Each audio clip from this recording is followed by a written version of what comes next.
SEO, nezinu, es ticu, ka tev ir bijis tā, ka atnāk uzņēmums, es nezinu, vai viņam jau ir mājaslapa, viņš ir tikai mājaslapas izstrādē un saka, es gribu būt pirmajā vietā mēnešu laikā. Tā tas Jā, jā, kā vispār, tā kā viens ir, varbūt var izglītot visus, cik vispār ātri strādā SEO, un otrs ir vispār kā izmērīt to SEO atdevi. Jo, pieņemsim, to varbūt kaut kādā, pieņemsim, es gribu, lai man mājaslapa ir pirmajā vietā, bet to atslēgas vārdu neviens nemeklē. Jā, kā tu, pirmkārt, cik ilgi notiek vispār tas SEO process, kāds vispār process jānotiek un kā izmērīt to atdevi? Jā. Ok, teiksim tā, pirmais, kas noteikti var izstāstīt tieši par to, cik tas prasa laiku, atkal it depends, jo atkarīgs ir no atslēgvārdu tā kā sarežģītības, cik ir tev liela konkurence, jo teorētiski var norankoties ātri, ja? Un man ir bijuši tāds, es redzu potenciālu klientu, kuram vajag palīdzību. Cik jāmaksā? Cik jāmaksā, lai būtu pirmais? Tur ir atkal cits case, ja, piemēram, ka kādam liekas, ka ar lielu naudu var nokļūt ātri. Tāds arī nestrādā. Ar lielu naudu var nokļūt ātrāk to pozīcijās, bet ne uzreiz, ja? Un ir tās situācijas, kas saka, mums, ka tev jāpalīdz, viņš saka, es tur ierakstu atslēgvārdu, kur es esmu pirmajā vietā. Jā. Bet viņiem tas atslēgvārds tik specifisks, kuru zina viņš kā profesionāls, paskaties Googlē, neviens ar viņu nemeklē, līdz ar to konkurences tur nav, un, protams, viņš nokļūst ļoti ātri. Tu uztaisi labu mājaslapu. Ja tu uztaisi labu mājaslapu pareizi, ar vienkāršiem atslēgvārdiem, tu varbūt jau rankosies jau nākošajā 2., 3. mēnesī to pozīcijās. Jā. Bet, ja tev ir sarežģīti lieli atslēgvārdi, ļoti liela meklējuma, tur, nezinu, nekustamie īpašumi, tur finanses, medicīna, tur tās pašas riepas, kur onkuļiem ir daudz naudas un to pozīcijās visur grūstās, tu netiks nekad augšā ātri.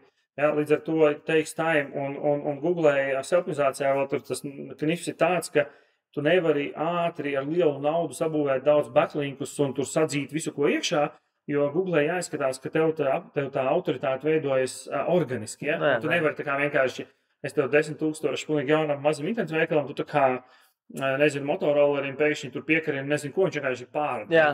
Un līdz ar to tev ir jāiet tas soli pa solim, bet par to rankošanu uz tempu un vispārējo.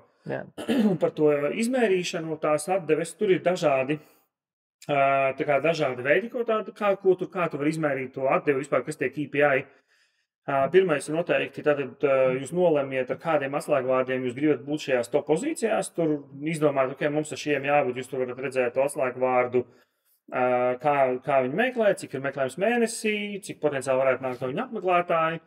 Un tad ir dažādi rīki, piemēram, tur Ahrefs, tur C-rankings, Akkurankers un tā tālāk, ar kuriem jūs varat viņus monitorēt. Jūs ievadiet tos atslēgvārdus, norādiet reģionu, un tad jūs monitorējiet, kā tie keywordi virzās uz augšu. Un tas ir pirmais solis, tad vispirms jums jāredz, ka tie keywordi virzās uz augšu. Ja?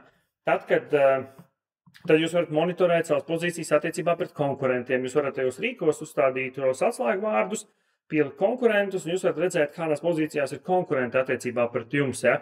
Tad ir Google Search Console, ir bezmaksas rīks, ko noteikti iesaku visiem, kad jūs uztaisiet mājaslapu, internetveikals, un to jūs arī, es nezinu, vai jūs tā dariet, bet to mēs tā kā lūdzam jums vienmēr visiem sakiet, uztaisiet mājaslapu, uzreiz slēdziet Search Console klāt, tāpēc, ka tas ievāc datus, tur redz ļoti daudz nepilnības, un tad Search Console, Google Search Console ir bezmaksas šis te rīks, ko tu pieslēdz mājaslapai, tur var redzēt ļoti daudz datus, un viņš vāc un rāda visādus errors, ar ko tur klišķina, kas nāk.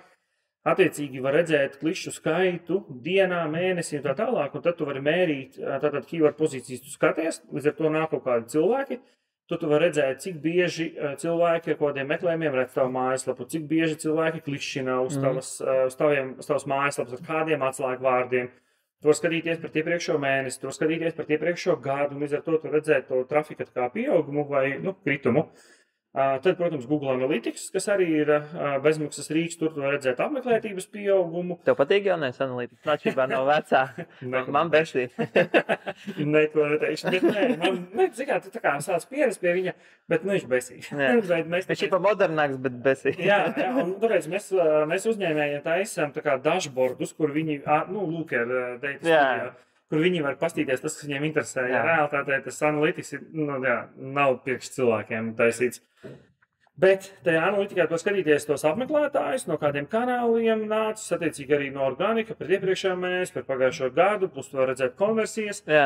Un tas, kas vēl nianses, tu vari redzēt asistētās konversijas. Ja, jo reizēm ir tā, ka ja uzņēmums izmanto maksas reklāmu, tad bieži vien maksas reklāmā ir daudz vairāk budžeta, un tajā pārdošanas piltuvē, kas ir augšējais top of the funnel, tur middle of the funnel un bottom of the funnel, Google tas SEO tieši vairāk strādā ar top of the funnel. Ja? Tad cilvēks iet šajā pircēja ceļojumā, kur pirmais ir awareness, viņš vispār sāk izpētīt savu to problēmu situāciju, sāk tur skatīties kaut kādu informatīvo saturu, pēta, skatās, mēģina pieņemt lēmumu, un tur bieži vien SEO tieši iepazīstina potenciālo klientu, un cilvēks staigā pa vienu lapu, otru lapu un uzrunā, un tad, kad viņš tuvojas vairāk pirkšanai, un mēs arī analītikā redzam, ja tur ir tie touchpointi, early, middle un late touchpoint, un early touchpointos bieži vien ir Google Organic dominē, middle touchpointā jau Organic pišķi paliek mazāk, un tā final touchpointā ļoti bieži ir tieši maksas reklāma. Tieši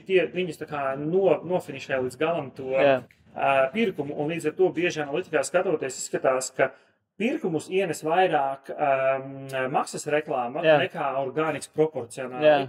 Bet vajag skatīties apmeklētību, plus jāskatās ir assisted conversions. Un assisted conversions ļoti bieži organikas cilvēks ir ienācis, aizgājis, steigājis priekš apakaļ, un līdz ar to, bet uz to noteikti jāskatās.